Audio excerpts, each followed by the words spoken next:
안녕하세요. 저는 나름 평범하게 살아온 40대 여자입니다.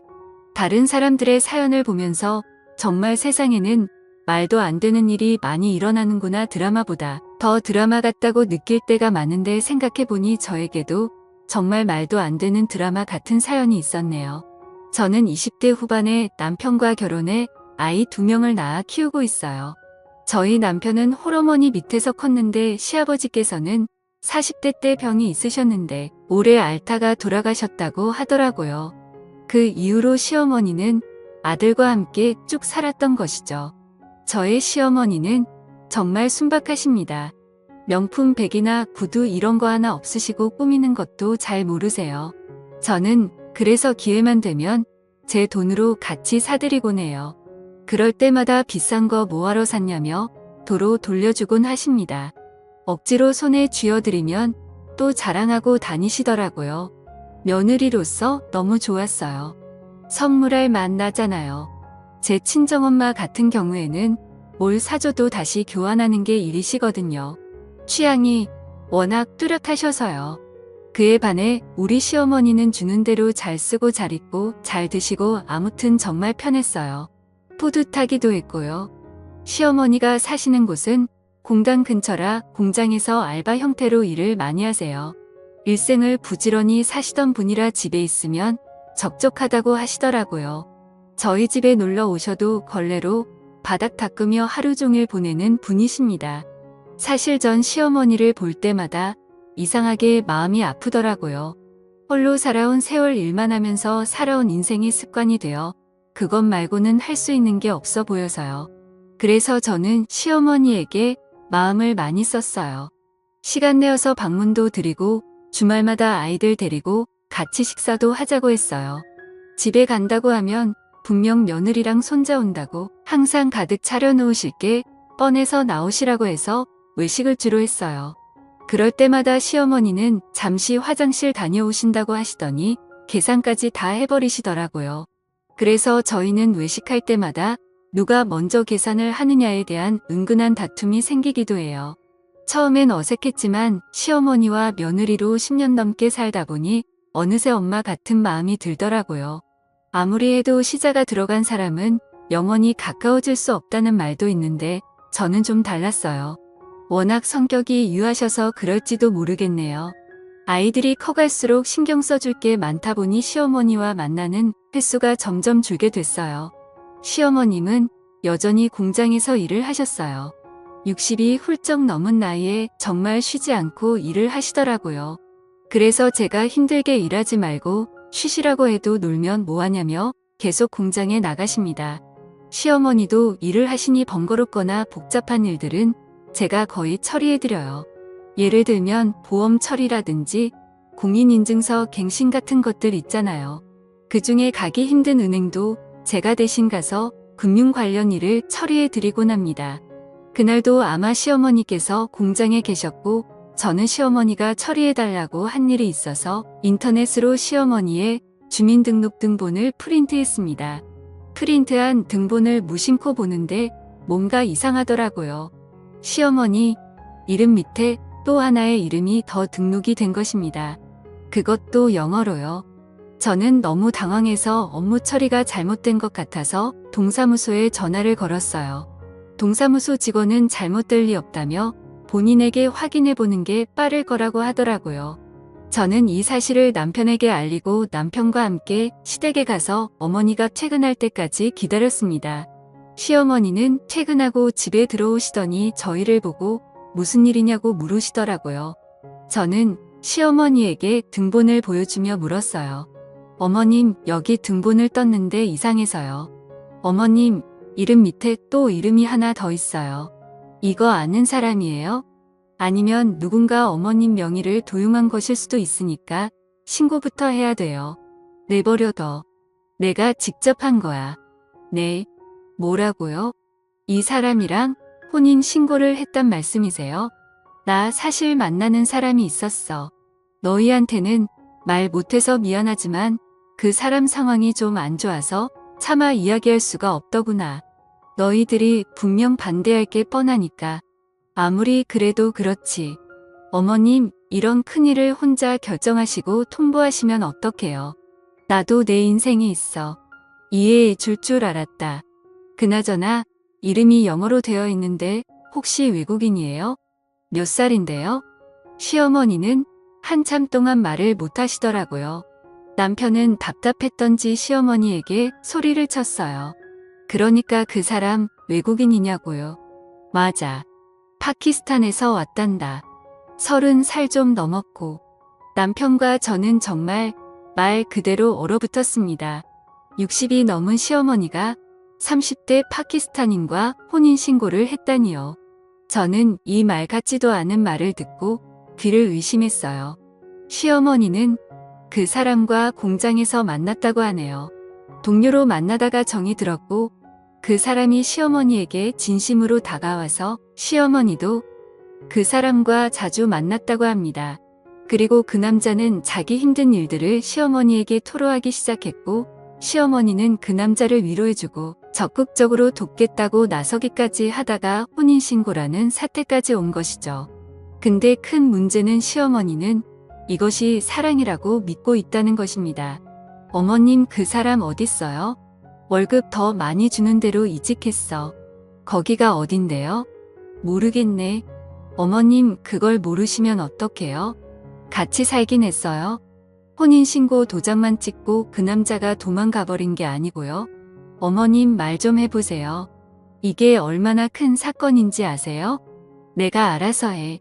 아마 그 사람은 한국 비자 때문에 어머님한테 접근했을 거라고요. 호적에 등록해주니까 신나서 도망가버린 거고요. 저는 속상한 마음에 시어머니를 다그쳤어요. 하지만 우리 시어머니는 계속 그 남자가 돌아올 거라고 믿고 계셨어요. 정말 답답할 노릇이죠.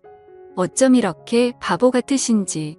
제 남편은 답답해서 밖에 나가서 담배를 피우고 있고 저는 계속 한숨만 쉬고 시어머니는 저희에게 계속 괜찮다고 하시고 총체적 난국의 순간이었습니다. 저는 일단 그 남자를 찾아야 했습니다. 분명 시어머니에 대한 마음은 진심이 아닐 테니 그 혼인신고를 취소부터 해야 했어요. 먼저 SNS를 뒤지면서 나름대로 추적을 해봤어요. 정말 서울에서 김서방 찾기가 이런 거구나 싶었죠. 그리고 시어머니가 살고 있는 동네에 있는 공장의 사장님들을 한 분씩 찾아냈습니다. 직접 발벗고 나서니까 의외로 쉽게 찾아지더라고요. 시어머니에게 혼인신고만 걸어두고 도망간 그 남자는 공단 내의 다른 공장에서 일하고 있더라고요. 그 공장 사장님은 이름을 듣더니 바로 알더라고요. 얼마 전에 이직했고 나이도 30대 다 일치했어요. 저는 사장님에게 이 사람이 제 시어머니에게 저지른 짓을 낱낱이 밝혔습니다. 그런데 사장님이 갸우뚱하더라고요. 그놈이 그럴 리가 없는데. 네, 왜요? 나한테 파키스탄에 있는 아내랑 자식들 사진도 보여줬거든요. 아내랑 자식까지 있어요? 네. 설마 유부남인데 그런 짓을 했겠어요? 잠시만요. 불러올게요. 사장님은 그 남자를 불러오겠다고 했어요. 잠시 후 사장실 문을 열고 그 남자가 들어왔어요. 저희 시어머니의 법적 남편을 대면하게 되었네요. 저는 의사소통을 어떻게 해야 될지 몰랐는데 그 남자 한국말을 유창하게 잘하더라고요. 저는 저희 시어머니의 이름을 댔어요. 그 남자의 표정이 약간 움찔하더라고요. 아내와 애까지 파키스탄에 있다면서요. 이거 사기 결혼인 거 알죠? 어머님을 사랑했습니다. 사랑은 무슨. 그런 사람이 다른 공장으로 이직하고 도망을 가요? 미안합니다. 이혼소송 진행할 거니까 그렇게 알고 있어요. 그리고 사장님 이 사람 해고하지 않으면 저 인터넷에 이 사람이 한 짓들 공장 이름이랑 같이 뿌릴 거니까 알아서 하세요. 빨리 꼬리 자르는 게 좋을 거예요. 저는 사장님에게 이 남자의 해고를 권유했고 사장님도 사태의 심각성을 눈치챘는지 알겠다고 바로 인사 조치하겠다고 약속하셨어요. 문제는 저희 시어머니였습니다. 시어머니는 갑자기 저를 댁으로 부르시더니 저에게 말씀하시더라고요. 이혼소송 난 안 한다. 네, 그게 무슨 말씀이세요? 그 남자 사기꾼이에요. 어머님 아시잖아요. 사기꾼이고 뭐고 난 모르겠고 그냥 난 이대로 살란다. 뭐 내 인생 달라지는 것도 없잖아. 그냥 이대로 죽으면 그만인걸. 그 남자가 어머님을 이용한 건 화 안 나세요? 저는 너무 화가 나고 괘씸해요. 그 사람 불쌍한 사람이야. 여기서 돈 못 벌면 지 나라에 있는 아내랑 자식들 굶어 죽는단다. 거기서는 월급이 여기보다 훨씬 적고 유부남인 거 아셨어요? 어머님 진짜 알고 혼인신고까지 하신 거예요? 거기는 부인을 4명까지 둘 수 있다고 하더라. 어머님 제정신이세요? 어제 나한테 찾아와서 싹싹 빌려라. 자기 한 번만 살려달라고. 한국 비자 취소되면 갈 곳 없이 그냥 죽어야 된다고 하더라. 그걸 보고 어떻게 이혼 소송을 진행하니? 저는 어머님을 계속 설득했어요. 그 남자의 의도 자체도 불순하고 너무나 의도적으로 접근한 게 맞는데 어머님은 순진하게도 그 남자가 불쌍하다는 이유만으로 그냥 덮어주려고 하시더라고요. 더 이상 제가 관여할 문제가 아닌 것 같기도 하다는 생각이 들더라고요. 어쩌면 시어머님이 원하는 대로 내버려 두는 게 맞을지 고민이 됐습니다. 저걸 시어머니의 사랑이라고 믿어도 되는 건지 이해해드려야 하는 건지 저조차도 헷갈리기 시작했어요. 그런데 파키스탄에서 아무것도 모르고 남편과 아빠를 기다리고 있을 일은 모를 아내와 자식들을 생각하면 또다시 괘씸해지더라고요. 혼자서 점점 근근하면서 저는 인터넷으로 사기 결혼에 대해서 검색을 해봤어요. 저희 시어머님 같은 사례가 은근 있더라고요. 물론 외국인과 결혼해서 잘 사는 부부들이 많지만 시어머님 같은 경우에는 그냥 이혼만 당한 것 같았어요. 그런 악질인 사람들이 종종 있다고 합니다. 사람의 진심을 이용하는 사람들은 정말 천벌을 받아야 한다고 생각해요. 그거야말로 잔인한 범죄죠. 하지만 저와 의견이 다른 시어머니 탓에 그렇게 저는 시어머니의 일에 대해 손을 놔버렸습니다. 어느 정도 포기 상태였던 것 같네요. 그저 별일이 없으면 다행이지 무소식이 희소식이지 하면서 지냈어요. 남편도 시어머니를 다신 안 보고 싶다고 외면해 버리더라고요. 그렇게 지내니까 또 시간은 금방 가긴 갔어요. 가끔 시어머니가 어떻게 지내실까 생각은 들었지만 설마 무슨 일이야 있겠어 하는 마음이 컸던 것 같아요. 제가 평소 친구들에게도 오지랖이 넓은 편인데 시어머니에게도 괜한 오지랖을 떨었다 싶기도 했고요. 그러다 시어머니는 저에게 전화를 해오셨습니다. 목소리가 매우 안 좋으셨어요. 저에게 대뜸 마음을 바꾸셨다고 하네요. 이혼 소송을 도와달라고 하더라고요. 들어보니 그 남자가 은근히 생활비를 요구하기 시작했고 가끔 자기 뜻대로 되지 않으면 손찌검을 했다고 합니다. 덜덜 떨리는 목소리로 여태껏 있었던 일을 말씀하시더라고요. 갑자기 얼굴이 차갑게 싹 식어서 날 보는데 살기가 느껴지더라니까. 이건 도저히 아닌 것 같더라. 정말 내가 부끄러워서 말할 것도 없고 미안하다. 못난 시험이라서 내가 너희 말을 들었어야 했는데 괜찮으세요? 나 좀 도와다운. 저랑 같이 변호사 만나러 가요. 저는 시어머니의 이혼 소송을 도와드렸어요. 살다 살다 시어머니의 이혼 소송까지 도와주게 될 줄은 꿈에도 몰랐네요. 그것도 30대 남성과의 이혼 소송을요. 시어머니는 차마 아들 얼굴은 볼 자신이 없다고 하시더라고요. 저희 가족이 다 같이 모이는 날은 아마도 시간이 좀 더 걸릴 것 같네요.